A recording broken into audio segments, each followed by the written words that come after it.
Hello everyone, my name is Mike, and this is the Bored Cyborg.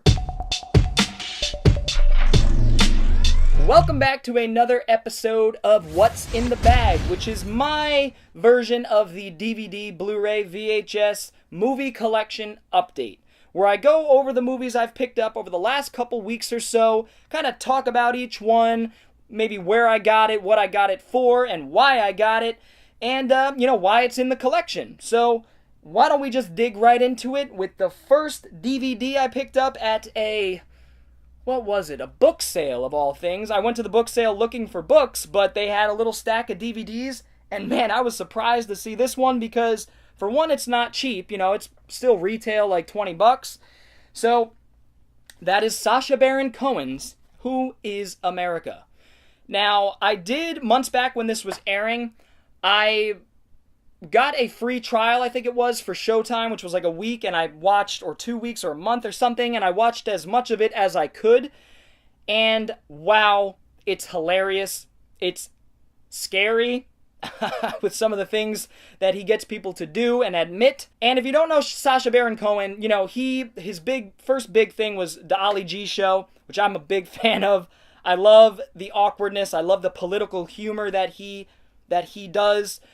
Obviously I love Borat. I even like Bruno. I wasn't a huge fan of Dictator, and I haven't seen the Brothers Grimsby, but, all the other stuff where he does, a character, I really dig. So, and especially this is very timely, it's very political. He plays every sort of character you could imagine from many different political parties and even countries. One of his characters, like an Israeli Secret Service agent of some sort, but it's an Israeli intelligence service, I believe. And so he plays that. He plays one dude that's like really far left on the political scale. He plays, the gun nut is the Israeli guy. And so he plays all these different characters and makes people do some of the wildest shit. The first episode, I think it was, he made some senator or politician of some sort, conservative politician, he made him basically admit on camera that he thinks that we should be arming 3-year-olds, 2 and 3-year-olds with weapons. Now, obviously that is ridiculous, and they go so far as to shoot a commercial with the politician and the Israeli guy that Sacha Baron Cohen was playing, a commercial for to arm children, and it's ridiculous. Sacha Baron Cohen got a lot of people into trouble with this. Some people had to step down from their positions as police chiefs and things like that. He allegedly uncovered a pedophile ring. So Sacha Baron Cohen is doing a service that puts his life in danger and makes us laugh our asses off. This is some of his best work, some of his most thought out work. And his improv, his style of comedy is just brilliant. If you haven't seen it, check out Who is America. May not be for everyone, but it was for me. Glad to have it in the collection. Still sealed, too. Mark. Next one up is The Human Tornado, Rudy Ray Moore of Dolomite fame. I've not seen The Human Tornado, but I got this for a couple bucks at a pawn shop. And, it's... Who releases? Xenon? Yep, Xenon released this. This one's directed by Cliff Roquemore. And yeah, they say this is one of the better Dolomite movies, so I look forward to checking it out. I know it's like a kung fu action thriller, crime, it's comedy, obviously. So I'm looking forward to checking this one out. I haven't seen any Rudy Ray Moore films yet. I own a few, Human Tornado, Dolomite, one of his stand-ups called Rude, so I'm looking forward to it. This is supposed to be one of his best. And it says on the front that Dolomite returns with his all-girl army of kung fu killers. If that ain't exploitation, I don't know what is. Man, next one up made my heart melt a little bit and made me kind of infuriated at the same time. I found this at, I forget, pawn shop or thrift shop for 50 cents, something like that. And that is Nickelodeon Game and Sports. This is, I believe, an on-demand, is it? No, it's not an on-demand one. A lot of these Nickelodeon ones, I think they work with Amazon to print them on demand. This isn't one of them, but this is my childhood. I mean, this is a small chunk of my childhood in a DVD case, and I had to get it. So what this features is, as you can see, with the aggro crag, 90s as f***. wonderful stuff. These are all game shows, by the way, and things like that. Figure It Out, which was came a little bit later than the rest of these, actually, and had Summer Sanders as the host, who I had quite a crush on growing up in the 90s. And it was famous for Figure It Out. Essentially, it had a panel of people, like the dude from Pete and Pete, whose name I'm blanking on, but it would have like Keenan and Kel, people like that, and they'd have to figure out what the talent of the person that was on the show is. So they'd ask questions, and the person that has the unique talent would give them clues, and there was slime involved, the people like Keenan and Kel, all that would get slimed. This is where slime really came into play in Nickelodeon. It was always there, but this was like full-on slime. Then we have Double Dare. No straight Double Dare, but Family Double Dare and Super Sloppy Double Dare. Double Dare was kind of a trivia show where there were physical challenges. They would do like a round of trivia, and then they'd have a physical challenge, which were just these zany, off-the-wall challenges and obstacle courses. And they'd have a final obstacle course, which was like you had to get through it in like 2 minutes or a minute or something, and grab the flags and get all disgusting and gacked up and slimed up. So much fun. And then we have Nick Arcade, which, oh my god, guys, I have so many memories of Nick Arcade and Mikey. Bum bum bum bum bum bum bum bum bum bum bum bum, and the host Phil something. Maybe it's on the back here. Mike O'Malley was the host of Guts. Let's see, John Kirk Fogg, and one I'm going to talk about in a second. And they don't say his name. Phil something. Damn. But he had so much energy, and I loved it. And basically, Nick Arcade was just that. They'd start off by playing a game that was made for Nick Arcade, like a really shoddy, like, Pong clone, essentially. And then they'd have, again, trivia rounds where they'd move Mikey, which was like this video game character on the screen. They'd say Mikey up 2 spaces or left 2 spaces. And he would navigate this board game, and there'd be traps and things like that. But every once in a while, he'd land on an arcade challenge, I believe it was called. Forgive me, it's been a while. Arcade challenge. And essentially, they'd go to real arcade games that were around in the 90s, which was so exciting as a 90s kid, because I went to the arcades quite a bit in the 90s. And so a lot of games I noticed, they had a lot of SNK stuff. I'm trying to remember some games they had. They had like Toki Going Ape Spit. A lot of random stuff, but it was so much fun to see, like, somebody playing video games on the TV. Like, this is 10, 15 years before YouTube, folks, so it was so much fun, and I have so many fond memories. I used to play dun dun dun dun dun dun dun dun on the house piano that we had, and just so many great memories. So moving on, I could talk about Nick Arcade for 2 hours. Another great, last but not least, Legends of the Hidden Temple, which was one of my favorites. Great theme song, which I hear in my head, but I can't really do. It was like boom, boom, boom, boom, boom, something like that. And it was great. This had essentially a huge obstacle course that was like, it had the Olmecs and ancient civilization and things like that. And it had many teams of like preteens and teenagers, like the red barracudas and the silver monkeys, things like that. And they would go through these obstacle courses, these challenges, sort of like Guts. I think trivia was involved too. Again, it's been a while, but I think trivia was involved. These shows had a format, as you can see. And God, I'm talking about this forever. I've got to get through some more, but I'm so passionate about these. And at the end, they had, again, like Guts' Aggro Crag and like Nick Arcade, I forgot to mention, Nick Arcade had this VR thing where at the end, whoever won, they'd go into this green screen VR where it would seem to the audience like the kids were playing in a real-life game, like a platformer, like an old-school platformer. And in reality, they were just probably touching, like spheres and things like that were hanging in front of a green screen. So it wasn't as exciting for them as it was for us as an audience. But back to Legends of the Hidden Temple. At the end of Legends of the Hidden Temple, they would have this obstacle course with ball pits and just, I wanted to go into this thing so badly as a child. None of the disgusting ball pits, is rough to think about now, or the indoor like Chuck E. Cheese's. Nothing came close to Legends of the Hidden Temple. And they'd go through, they try to make it through, and again, like a minute or two, and the goal was to put this statue together, which had 3 pieces. So they had to find pieces. And every once in a while, they're searching in like a tree or something, a dude or a chick would come out, jump out, and scare them.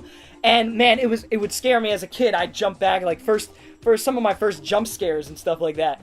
So, by the way, none of the kids rarely won. It was like 10% of the time they won in these final obstacles. But god damn, I can't wait to watch some of this. Now, what pisses me off is it's only 202 minutes, and it's like an episode or 2 from each. You know, and like Family Double Dare, and let's see, Super Sloppy Double Dare, Gabrielle and Dave versus Carrie and Matt. Boy, that was one of my favorite episodes. I don't know what about you guys. Like, why? I don't know. Have more. Have more. Give me the whole series. Give me all of Kenan and Kel. Give me all that. Where is this stuff? Why isn't Rugrats on Blu-ray? Ah! Next one is cool. I'm a big fan of 80s, 70s, 80s, and 90s, and before that, anime, as you guys may know. And this is Chimera, or Chimera. This is a little 45-minute OVA, it seems, from 97, according to the box. And the animation looks pretty, I don't know, for 97, a little shoddy, but I like the tendril stuff going on. And the cover art caught my eye. I thought it was one of those anime series where it's like episodes 1 through 4, but it's not. It's a full story. So, a love not human, a love to die for is the little slogan here. I'm in. It's got the English and Japanese, released by ADV. I'm looking forward to checking this out. Not much information about this out there. Super obscure. Not hard to find. It's pretty cheap. I got it for, $1, something like that. Looking forward to this one. Next one up has some stickers on it, but it is Disney's Timeless Tales Volume 2. I have Volume 1. I'm not sure if there's a Volume 3. Volume 1 has things like Casey and the Bat, some just timeless classic Disney animated shorts. This one has Ugly Duckling, Ferdinand the Bull, The Wind in the Willows, and The Country Cousin. I have seen Ugly Duckling and Ferdinand the Bull growing up, and Wind in the Willows, of course, but not The Country Cousin, which looks a little earlier, which is cool. Yeah, wow, 39 and 36. These are from the 30s, so that is just so awesome. These are hard to find. They're pretty expensive on eBay, $20-30 usually. Found it 50 cents, something like that, at the flea market I found this one at. Yeah, really cool to have volumes 1 and 2. I believe volume 1 has the Reluctant Dragon, too, which is classic. So yeah, some really cool classics on this. Awesome. Next one is a film that I have seen. I was very young when I saw it. Wasn't really supposed to see it, so, but I watched it anyway. I did not grow up with Beavis and Butthead, but I did like the movie when I saw it. I watched it with my father. My mother was always like, don't show him that crap. My father showed me that crap. So, Beavis and Butthead Do America. Looking forward to checking this one out again. It's been a long time. I'm looking forward to seeing how the animation holds up, how the humor holds up, and I do want to go back and watch some Beavis and Butthead, because I just missed out on it. It was kind of taboo in the early 90s. That is until South Park came along and kind of made this seem like child's play, which it kind of was compared to South Park. Now, I did watch South Park quite a bit. I was in the 4th grade when my buddy Justin showed it to me, and yeah, have been in love with the show ever since. Changed my perspective on humor and on violence and on cursing. F***ing love it. Beavis and Butthead Do America. Not sure if this is on Blu-ray. I'd imagine it is, but yeah. Directed by Mike Judge. He did the voices, of course. He wrote it. Very cool. Alright, so the next one up is another DVD called The Iceman, Confessions of a Mafia Hitman. This is a documentary. Not going to talk about this long because you guys probably don't care about it. HBO documentary, one from the early 90s, one from the early 2000s, that follows hitman from the Gambino crime family named David Kuklinski, who has confessed to killing like hundreds of people or some crazy shit. I saw his one of the interviews when I was younger, and it's very chilling stuff because he talks about it so nonchalantly. He's obviously in jail. And I'm looking forward to checking this out for some psychology, so dabble my toes in some psychology and see what drives a man to murder, well, not innocent people, but what drives a man to to have that cold-blooded nature to just off people without hesitation. So, looking forward to The Iceman. This is a pretty cool 2-part documentary set. Next up is the Three Stooges Collection Volume 1. I have Volume 2 right down here. I believe there's 3, and I think even 4. So, I do like the Three Stooges. I grew up watching them with my father. I actually grew up with the animated show more because it was I had a lot of public domain DVDs, or VHS actually, with like Little Lulu and Baby Huey and a lot of cool stuff, like Three Stooges animated show. So I grew up with the animated show more so than the live action stuff. But my father did watch some of it, and so I did. And I've been watching, kind of chipping away at some of their stuff. I'm more of a fan of the Marx Brothers, to be quite honest. But I do like the Three Stooges. Of course, it's timeless humor. And yeah, I just can't stand Curly. Is it Curly who goes whoop, whoop, whoop, whoop, whoop, whoop? I fucking hate that. It drives me crazy. But yeah, this one's still sealed. Got it super cheap as usual. But yeah. Alright, so to round it out, I've got 5 pretty sweet Blu-rays, guys. I think if you've hung in this long, you'll think some of these are pretty cool. Hopefully. I do, at least. First one up is Maximum Overdrive. Now, I did have this on Blu-ray, or I had it on Blu-ray before I got the Vestron release here. My buddy at a pawn shop hit me up and was like, look what we got. Came right in, got it for $2. So, what's up, Eric, if you're watching this? I appreciate it, my friend, for the heads up. So I did have it on Blu-ray, but it was an Italian release the title was like Brivido. So it said Brivido on the bind, and that kind of bugged me, so it was like a B where the M's should be. Anyway, so I finally picked up the Vestron video release. They always do a great job. I love Maximum Overdrive. It's Stephen King's only directed film. Is it a great film? Nope. Is it a fun film? Hell yeah. Somebody gets killed by an arcade machine, and I believe a toaster, and the truck is iconic. I mean, if nothing else, you gotta admit that the truck is iconic. You got Emilio Estevez kicking ass. Love it. It's an action, kind of science fiction, a little bit of horror. It's so much fun. It's a blast. Stephen King made one movie, or directed one movie, and he made a fun movie, and I'm sure he's not too proud of it, but I am proud of you, Stephen King. I know you're watching this. Maximum Overdrive on Blu-ray. Looking forward to seeing how this transfer holds up. Hell yeah. Alright, so the next one up, some of you guys might know me by now. I don't watch too many modern films, but I am sometimes in the mood for them. I'm in the mood for CG fests or whatever. And one of them that I picked up is the 4K and Blu-ray. I don't have a 4K player, but the Blu-ray of Thor Ragnarok. Now, I have seen this, and I loved it. One of the best Marvel films, one of the most vibrant and colorful Marvel films with some great action set pieces, and I just had a blast. There's really not much to say about it. Like I said, it's top 5 Marvel for me. Nothing will ever supersede one of the greatest action films in the last couple decades, in my opinion, Winter Soldier, Captain America. But Thor Ragnarok is great. Chris Hemsworth, all the people that we know, all the actors that we know, all the characters that we know. Cate Blanchett plays a villain. I forget her name, but she does a great job as a villain with deer antlers. But yeah, Thor Ragnarok. Where did I get this one? I got this from the Disney Movie Rewards program. I kind of, for lack of better words, steal points out of Disney cases. If I see them out at a flea market, I'll kind of steal's a strong word. I'm not stealing anything. Half of them are used. But I'll slip the code out and punch it into my account to see if I've used it. If not, my points start to rack up. I got this for free, folks. So, can't go wrong. I am looking forward to checking this one out again. I didn't see it in theater. I saw it on demand or something. But yeah, Thor Ragnarok, a really, really fun movie, guys. If you are burnt out by Marvel and haven't seen this one, been neglecting it, check it out, because it has the spirit of like an 80s film, 90s film. Not fully, but it's there.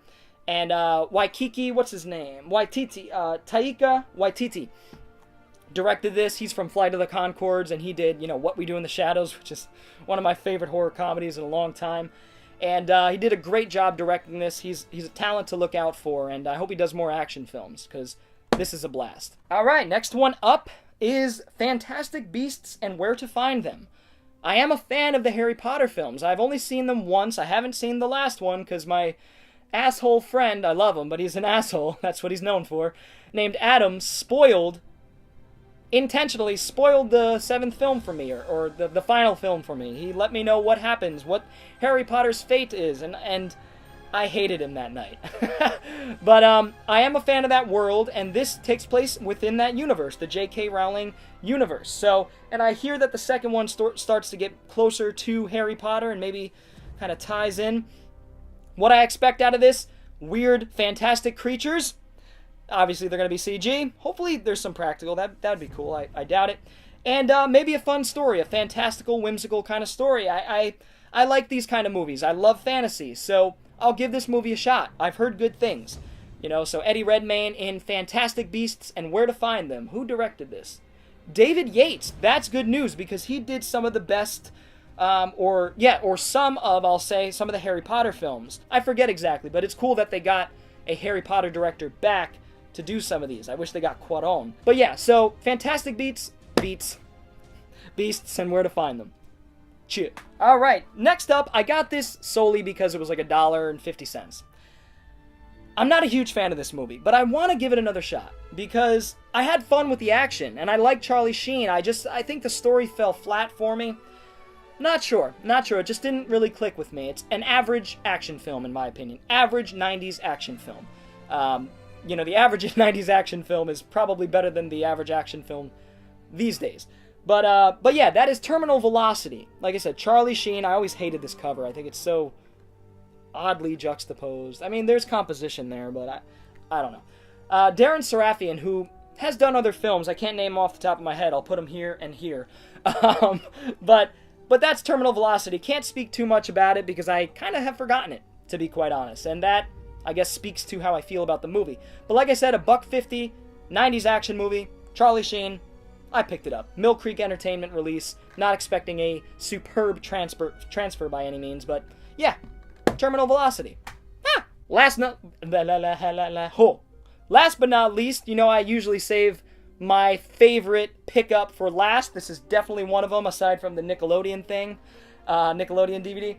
That is Resurrection, otherwise known as Die Auferstehung. I butchered that. That would be German. Because this is a German release. Why? Because this film is not released on Blu-ray in America. So I had picked up the DVD from a flea market recently, sold it. How dare you? How dare you? Bastard. Sold it, and then hair everywhere. Sold it to fund this. I think I sold the DVD for $15, picked this up for $13, something like that. So I ended up making money. That's how I do it, folks. So yeah, Resurrection. What is this all about? This is a film that came after Seven, undoubtedly. Seven kind of set a precedent for the types of dark crime thrillers. David Fincher's Seven, Brad Pitt, Morgan Freeman, Kevin Spacey. And so Resurrection capitalized on that kind of vibe, that dark crime thriller. And I think this film knocks it out of the park. Directed by one of the most underrated directors, in my opinion, Russell Mulcahy. All of his films are drenched in atmosphere. I've talked about The Shadow before. I've talked about a couple of his films. Of course, he's most known for Highlander. This movie, again, is drenched in atmosphere. It's got the same kind of feel as Seven. I really think Mulcahy comes close to achieving that. When you think of Seven, you just think of darkness and gore and downtrodden imagery and grim, and when I think of this, I think of the same thing. Christopher Lambert does a good job. I've talked about him in one of my recent videos. He's not a great actor, but he's got some sort of uncanny, weird presence, and he does great in this as the lead. And it's this one, if I remember correctly, I can't even read the back because it's in German, but if I remember correctly, it had something to do with the resurrection of Christ. And this serial killer who Lambert was after, the serial killer was killing people and taking certain body parts from them, including like the heart, arms, legs, head, torso, and piecing together this model of Christ on the cross. Really dark stuff. Really cool, though. Prosthetic, of course. This is the 90s. So when did this come out? 99. And so really dark stuff, and it blew me away when I saw it. I was like, wow, nobody talks about this. You know, this is not as good as 7. Maybe I'll make that judgment once I rewatch the films, but damn near close in my opinion. And it's memorable, very memorable scenes, dark as hell. Check this out, guys, if you haven't seen it. The DVD's not too expensive. If you have an all-region player, this is Region B, so be careful. Check it out. Pick it up if you can. It's a great little complimentary film to 7. It would make a killer double feature, no pun intended. So that is Resurrection, starring Christopher Lambert, directed by Russell McKahee from 99. Such an underrated flick. Check this shit out. I want to do a full review on this one day. That would be fun because it deserves it. So, Resurrection. Love it. And that does it for the films I've picked up in the last few weeks here, guys. I hope you enjoyed this video. If you did, feel free to give me balahalamuha. And if you're new to the channel, feel free to hit the subscribe button as well as the little bell for notifications. And I'd love to know what films out of the ones I showed today that you guys own in your collection, which are your favorites. Let's get a little discussion going as usual. I really, really enjoy talking to you guys, so feel encouraged to leave a comment. I'd love to respond. I respond to all of my comments. Anyways, guys, I will see you next time. Bored Cyborg, out. Peace.